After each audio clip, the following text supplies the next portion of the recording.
Jemand Lust auf lange Züge? Den ersten Blick aufs neue Parkhaus?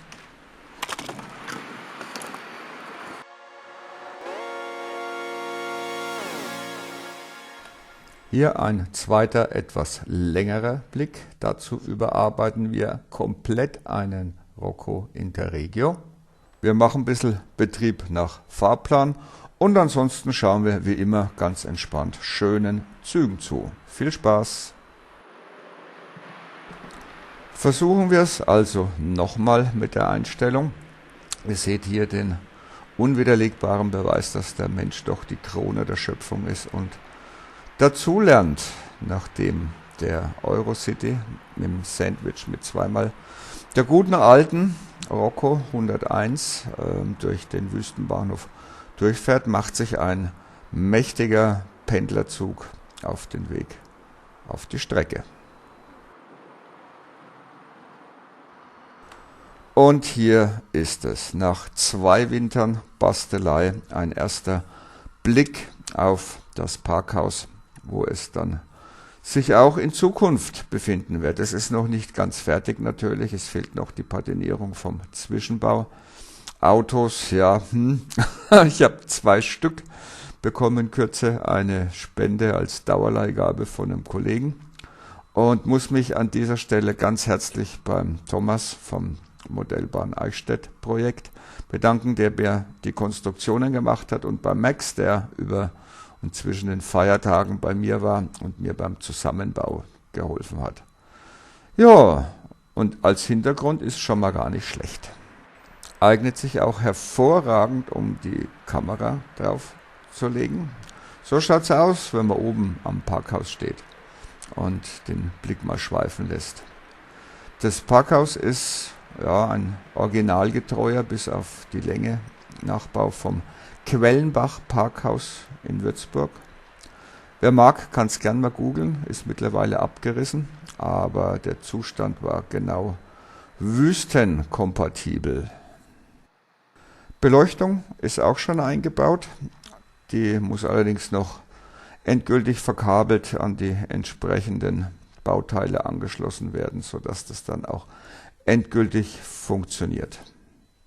Schöne Doppeltraktion 628, wie ich finde, die sich nach kurzem Aufenthalt weiter auf den Weg in die Nebenbahn macht, während der zuvor eingefahrene Regionalzug in die Abstellung fährt. Der hat wohl Feierabend.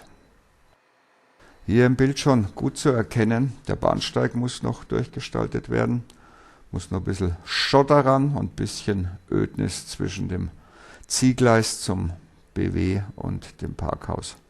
Freue mich schon drauf. Schon lange nicht mehr geschottert. Ich liebe es. Außerdem Kymo kann wieder liefern. Hab gleich noch ein ordentliches Päckchen bestellt. Zwischen Auffahrtsrampe und Lagerhalle kommt Stand jetzt ein Abstellplatz für nicht benötigte Busse aus dem Nahverkehr hin.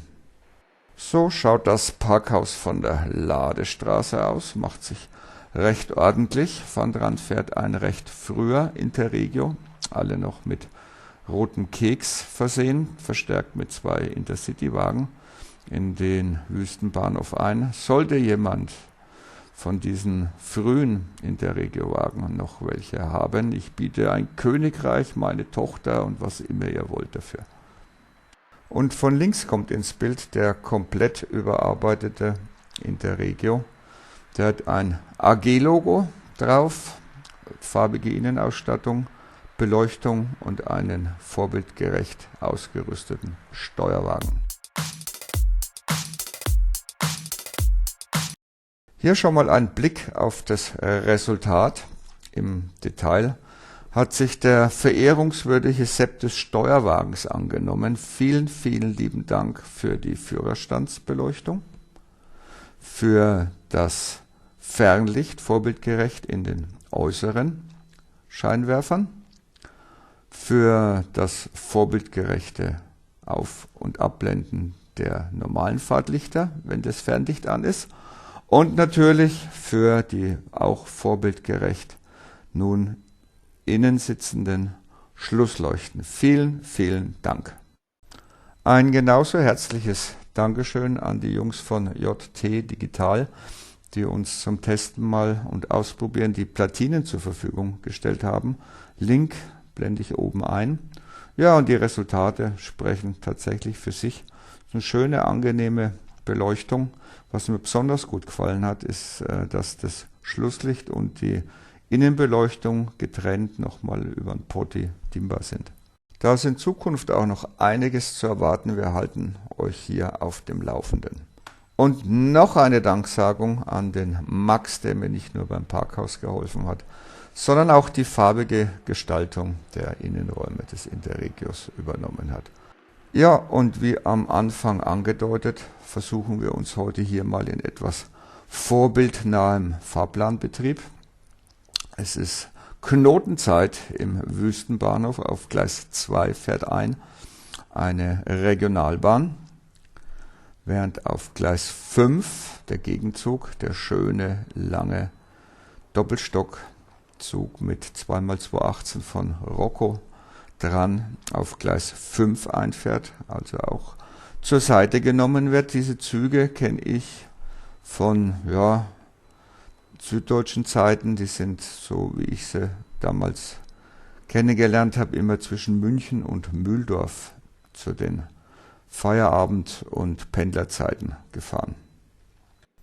Hat sich bis heute wohl auch nicht viel geändert, die Wagen haben eine andere Farbe. Nachdem die beiden Regionalbahnen an der Seite stehen, kann einfahren auf den durchgehenden Hauptgleisen der Interregio, den ihr jetzt schon kennt. Wer genau hinschaut, erkennt auf dem oberen Parkdeck hinten ein Auto, ein cremefarbener Ford Granada Kombi, glaube ich, ist das.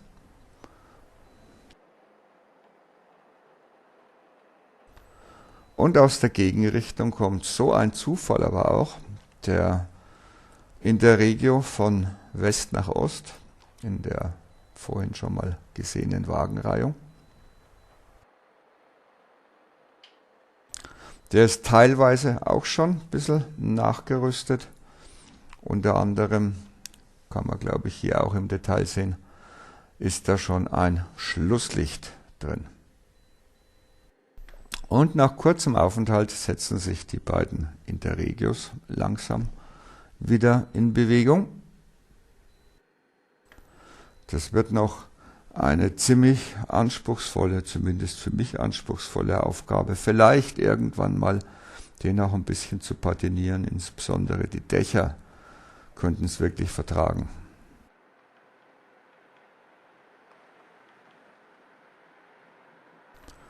Und wenn der Block wieder frei ist, setzt sich dann auch der lange Pendlerzug langsam und mit größter Kraftanstrengung in Bewegung.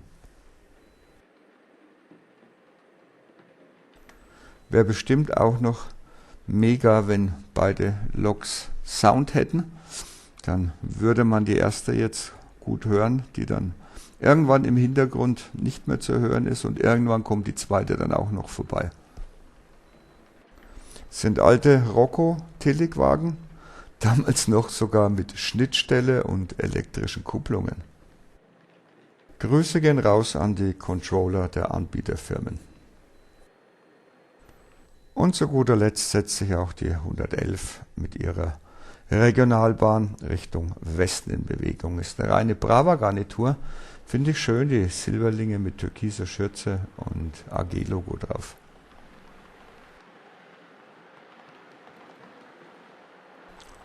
Gleiche Zeit, andere Garnitur, schafft eine 218, mit ein wenig Anstrengung, auch alleine. Schöne Doppelstock-Garnitur mit einem einstöckigen Wittenberger Steuerwagen dran. Sind im Süden bei uns auch viel gefahren.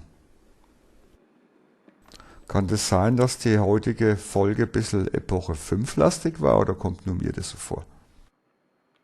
Wie dem auch sei, zum Abschluss nochmal ein Blick auf den Eurocity mit dem alten Rocco Lok und Wagenmaterial.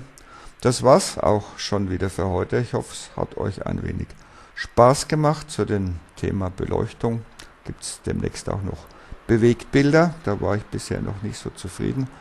Aufs Parkhaus gehen wir im Detail sicherlich auch nochmal ein. Und bis dahin wünsche ich euch eine gute Zeit. Lasst euch nicht ärgern.